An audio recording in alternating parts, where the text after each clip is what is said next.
Deus abençoe você, sua casa, sua família, seus sonhos, os projetos que o próprio Deus colocou em seu coração. Estamos num propósito por 9 dias de aprendermos os princípios do reino. Princípios estes que nos colocam numa posição de sermos recompensados. O reino de Deus é um reino do sobrenatural. É um reino onde o poder de Deus está circulando. E quando nós conhecemos os princípios, nós entramos no meio desse poder e nós estamos lá prontos para receber as nossas bênçãos. O mesmo acontece quando desconhecemos os princípios do reino, desconhecemos o poder sobrenatural que está ao nosso redor. Podemos estar transgredindo esses princípios, indo contra esses princípios e atraímos também uma recompensa, que é um castigo, que é um mal que vem sobre nós ou sobre a nossa família, sobre os nossos. É muito importante a obediência aos princípios do reino. Eu orei, perguntei a Deus qual seria o nosso próximo propósito. Ele me falou sobre os princípios. Eu perguntei a ele quantos princípios nós íamos estudar, quantos dias. Fui escrevendo quais seriam os princípios, coloquei a ordem. Fui dormir ontem, certa que o princípio de hoje seria outro, mas antes mesmo de dormir, Deus tinha me dado uma palavra que chamou muito a atenção. A palavra de Deus, ela é viva e eficaz. Isso significa que você pode ler a mesma palavra 1000 vezes e Deus sempre vai ter algo a mais para lhe entregar. A palavra tem um poder sobrenatural embutido nela. Quanto mais honra você entrega mais a palavra, mais você recebe da palavra.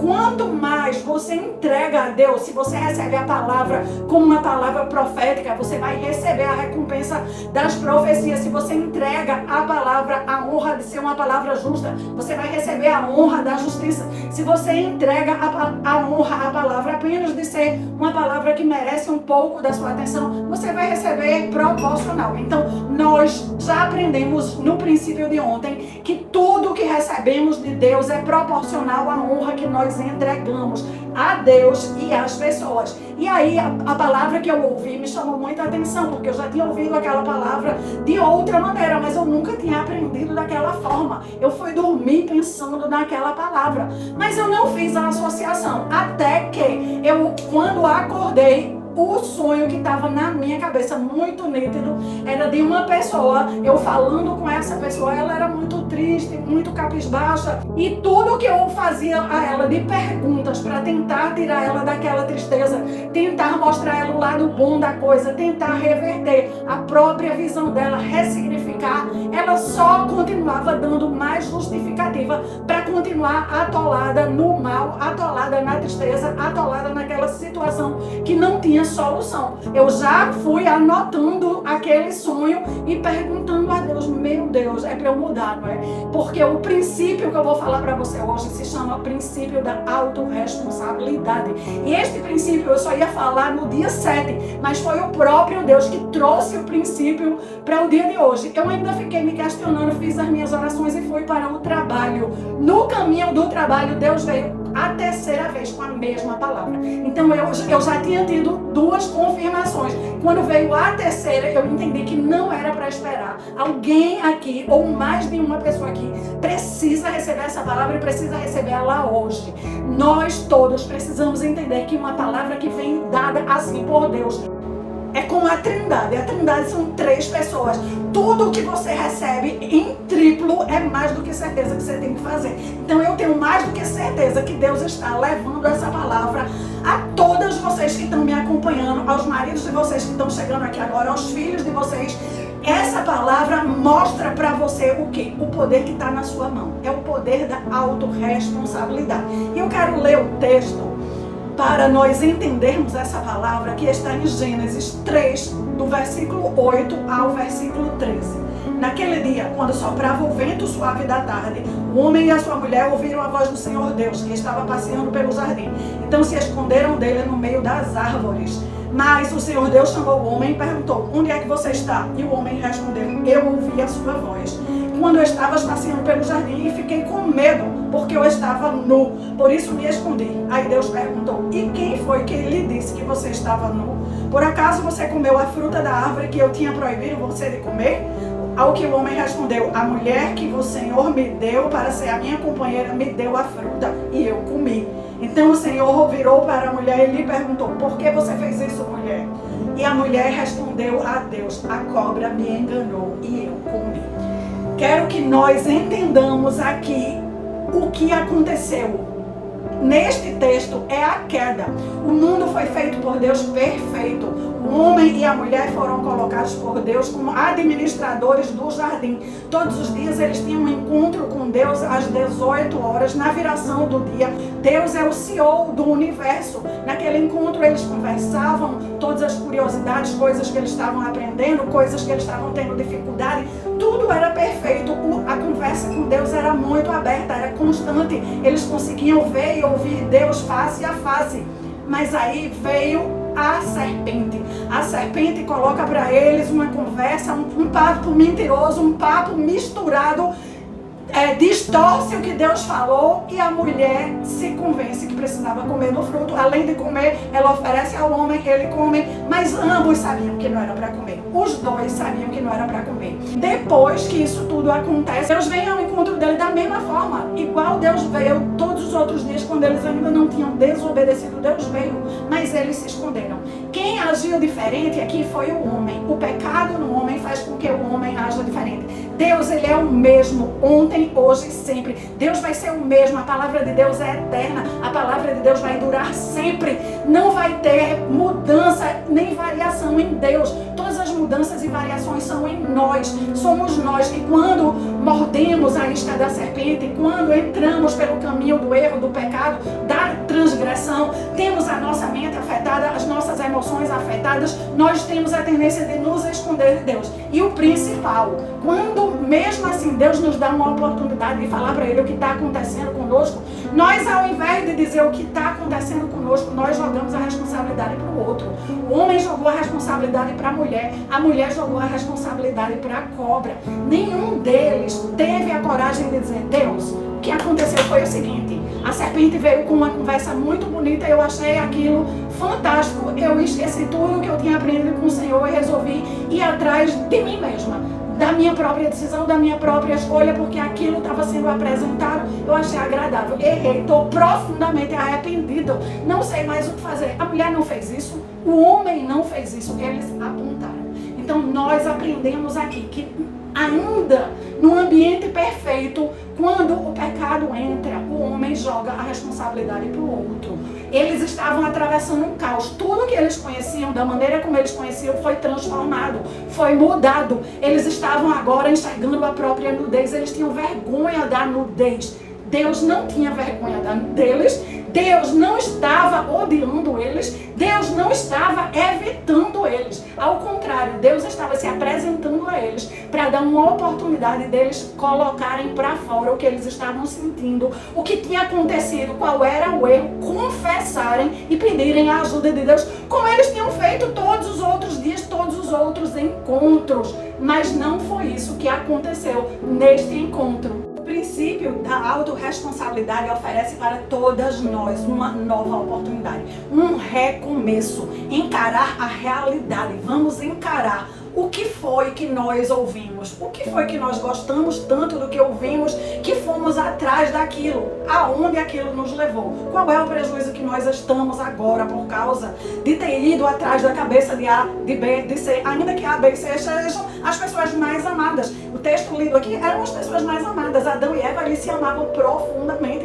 Eles amavam a Deus profundamente. Não é porque nós amamos a Deus profundamente que nós estamos isentos de ir atrás da cobiça do nosso coração, da cobiça dos nossos olhos. Eles já sabiam que aquela árvore estava lá desde sempre, mas até então não tinha sido despertado. A serpente veio através de uma conversa enganosa, despertou a cobiça nos ouvidos, depois deu cobiça nos olhos e aí colocou uma coisa falsa como se fosse verdadeiras, que eles não iam morrer, mas que eles iam se tornar iguais a Deus. Muitas vezes você precisa entender, você que é cristão, o diabo, ele sabe a palavra de Deus melhor do que você. Ele está nesse jogo há milhares de anos. Ele sabe as escrituras de trás para frente. Ele não respeita ela, ele não honra a escritura, e ainda que ele honrasse para ele, não tem mais solução. O que não é verdadeiro para você. Ele não suporta que para mim e para você existe uma coisa chamada perdão. Não suporta que existe uma cura, que Deus vem até nós, e quando nós confessamos o nosso pecado, quando nós confessamos a cobiça dos nossos olhos, a cobiça do nosso coração, a nossa ganância, quando nós confessamos muitas vezes a nossa tolice, quando nós confessamos que fomos pegar de surpresa, quando nós confessamos que realmente a gente nem tinha culpa na história, mas porque aquela história aconteceu com a nossa vida, a gente fica usando aquela história para não sair do lugar. Muitas de nós está empancada no lugar porque está usando a história e conta e reconta aquela mesma história e não sabe encontrar um novo significado para aquela história.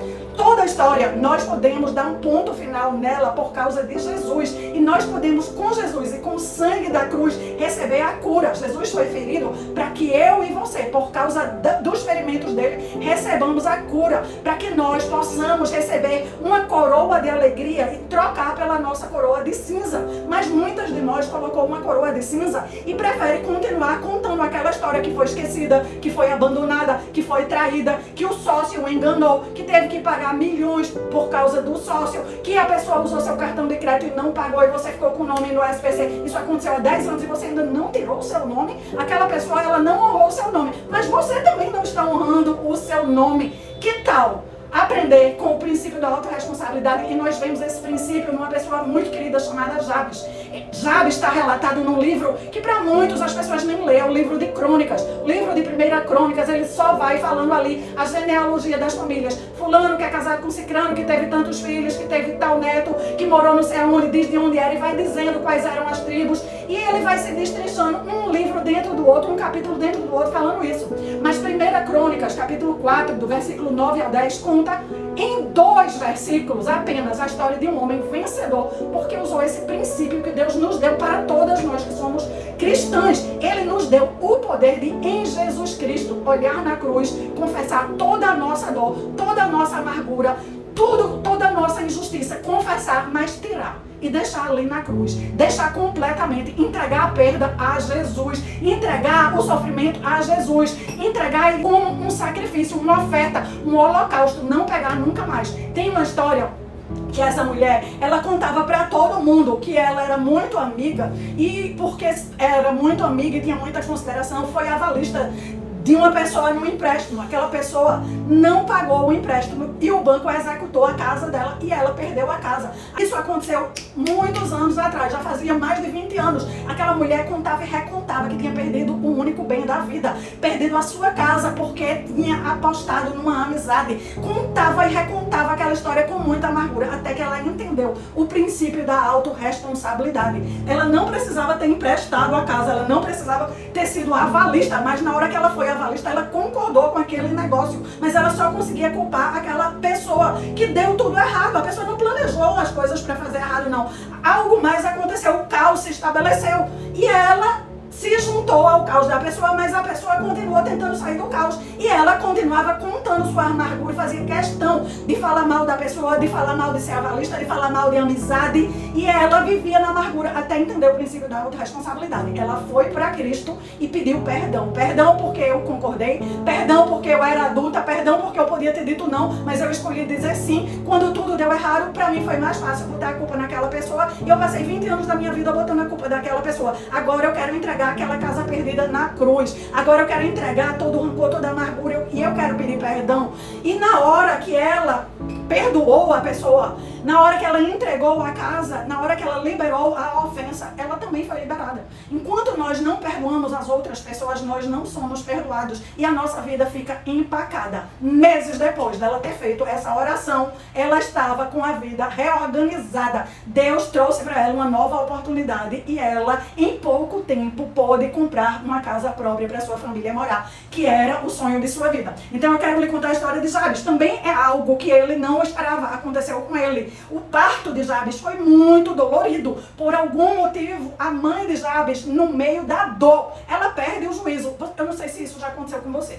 Quando você sente uma dor profunda, ou uma dor muito grande, ou uma dor por muito tempo, a nossa emoção, ela distorce a nossa razão. A mãe de Jabes estava com a razão distorcida. E pega e coloca o nome do filho dela, Jabes. Só que o que significa Jabes? Aquele que me trouxe dor. Aquele que me trouxe o pior momento da vida. Aquela criança, como bebê, era conhecido como aquele que trouxe a maior dor para sua mãe. Aonde ele chegava, todo mundo sabia que era o responsável. As pessoas talvez nem tenham acompanhado o parto, nem sabiam da história. Mas quando perguntava como é o seu nome, meu nome é aquele que trouxe a dor para minha mãe. Todo mundo sabia que ele era o responsável, ou parecia ser o responsável. De fato, ele não era o responsável. Não foi ele que tinha causado a dor. O parto aconteceu como era para acontecer. Ela sofreu muito. Apenas ela não teve inteligência emocional de separar o sofrimento da razão e escolher um nome para fazer um ressignificado naquela história. Mas quando foi lá pelas tantas, a Bíblia não diz em que momento Jabes se tocou. Se a minha mãe não fez isso por mim, se o meu pai, que era para ter escolhido o meu nome, sim, porque na cultura de Jabes quem escolhia o nome era o pai. Se o meu pai, que era para ter escolhido o meu nome, permitiu a minha mãe colocar um rótulo de sofrimento em mim, não interviu, eu passei até aqui aguentando a omissão do meu pai, aguentando a falta de inteligência emocional da minha mãe, mas eu também estou afundando com tudo isso. Eu vou continuar apontando para eles ou eu vou tocar a minha vida? E a Bíblia não diz como foi, nem quando foi, mas ele entendeu o princípio da autorresponsabilidade e ele se relaciona com Deus e ele diz: Senhor, agora é entre mim e ti. Perdoa meu pai, perdoa minha mãe, perdoa todas as pessoas que apontaram o dedo para mim, que me botaram no canto, que fizeram bullying comigo. Perdoa. Daqui para frente é eu e o Senhor. Me abençoe. Me abençoe, meu Deus. A primeira oração de Jabes foi: me abençoe. A segunda foi: eu vivi uma vida limitada por causa de tudo isso. Daqui para frente eu quero que o Senhor expanda a minha vida, expanda os meus limites, me dê sonho, me dê mais, eu quero mais.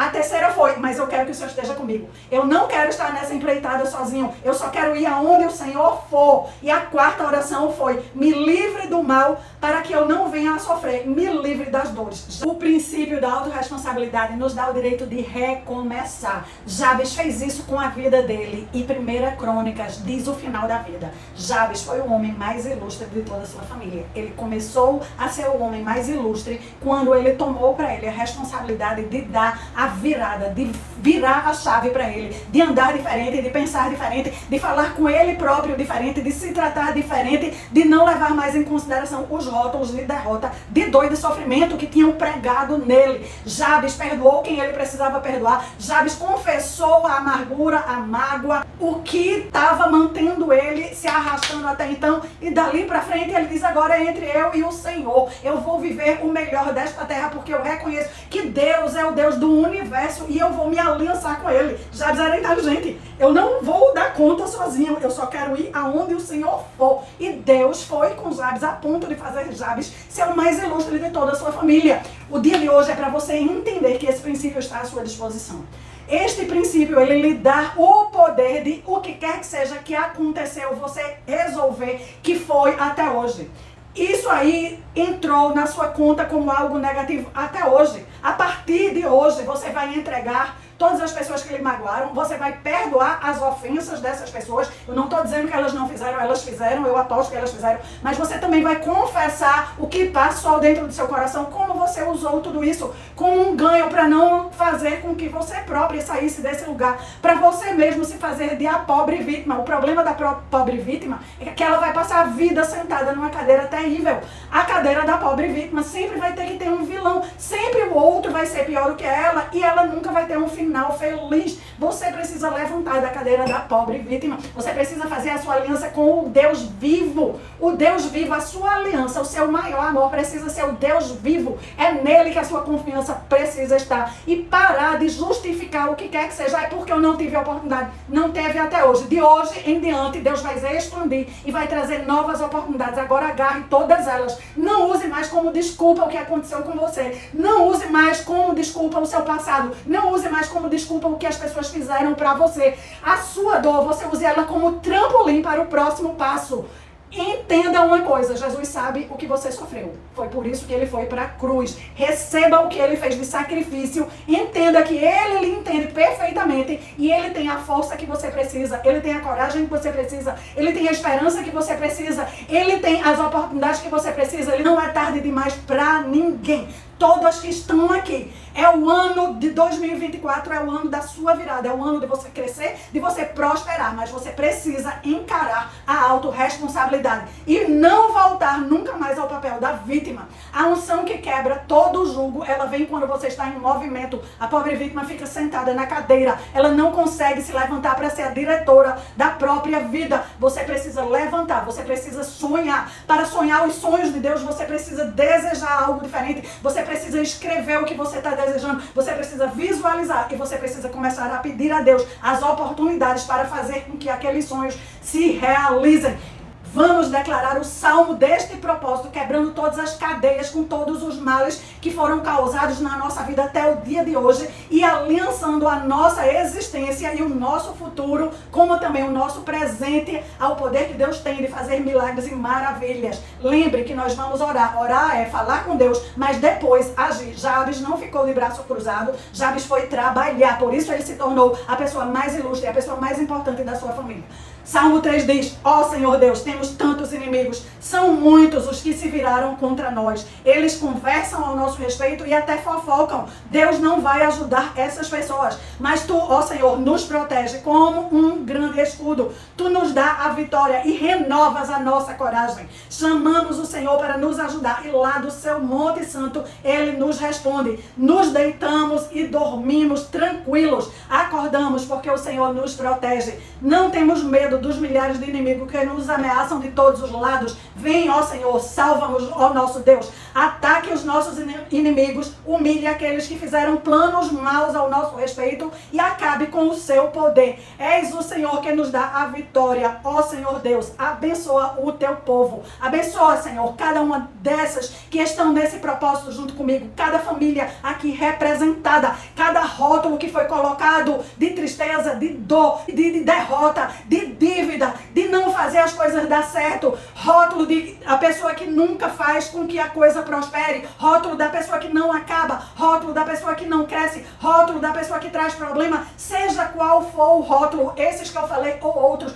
que eles caiam por terra hoje. Hoje, em nome de Jesus, Senhor, nós perdoamos as pessoas que aprontaram conosco, que nos colocaram na cilada, que trouxeram uma palavra ruim, que trouxeram um negócio ruim, que nos causaram o mal, que podiam nos socorrer e não nos socorreram. Pessoas que aprontaram, Senhor, nós perdoamos em nome de Jesus. Como também nós te pedimos perdão, porque até o dia de hoje estávamos sentadas, amarradas na cadeira da vítima, contando e recontando as nossas lamúrias, fazendo questão de falar mal da pessoa, difamar a situação, caluniar. Deus nos perdoa em nome de Jesus. Esquecemos que podemos fazer uma aliança com o Senhor, que é mais importante do que tudo nesse mundo. O Senhor que criou o universo, o Senhor que criou todas as coisas que nós podemos ver com os nossos olhos, que é o dono do ouro e da prata. Nós queremos que o Senhor nos abençoe. Nós queremos desentupir o canal da bênção. Nos abençoa, Senhor. Nos faz acessar o canal da bênção. Esteja conosco em todos os negócios, em todas as empreitadas, em todas as escolhas, em todas as decisões. Que os nossos sonhos sejam os teus sonhos, que os nossos planos sejam os teus planos, que as nossas palavras sejam as tuas palavras. Nos coloca, Senhor, em lugares mais amplos, nos dá outras coisas para fazermos. Aumenta, Senhor, a nossa área de domínio. Aumenta a nossa área de mordomia. Aumenta, Senhor, o nosso território. Expande, Senhor. Expande os nossos celeiros. Expande a nossa conta bancária. Expande a nossa responsabilidade. Coloca na mão do teu povo empresas, Senhor. Coloca na mão do teu povo ideias criativas. No poder e no nome de Jesus. E livra de toda cilada. Livra da dor. Livra do engano. Livra da cobiça. Livra da concupiscência da carne, dos olhos, da vaidade da vida, Senhor. Faz com que o teu povo seja um povo mais ilustre e ande e caminhe nos caminhos da autorresponsabilidade. Que cada um aqui agarre a autorresponsabilidade, agarre a bênção, a cura, a libertação que o Senhor enviou para você. De hoje em diante, pense como uma pessoa vitoriosa. Pense como um novo começo. Pense ressignificando tudo que vai continuar acontecendo desfavorável a você. Agarre o que é favorável. Aprenda com o que é desfavorável e siga o seu rumo. Você foi feita para crescer. Você foi feita para avançar. Você foi feita para prosperar. A sua família é uma bênção. Você é uma bênção. Deus é com você. E com Deus você é maioria. Que Deus lhe abençoe muitíssimo. Deixe o seu legal, porque essa mensagem ela é importante para você, ela é importante para chegar a outras pessoas e o YouTube vai fazer isso para nós. Copie esse link, envia também para aquela pessoa que se queixa muito. Vamos ajudar ela a sair da cadeira do vitimismo, vamos ajudar ela a usar a autorresponsabilidade para construir uma nova história ao lado do Deus poderoso. E eu lhe vejo amanhã. Lembre, os princípios do reino dependem única e exclusivamente de você aprendê-los e usá-los. Use e use muito.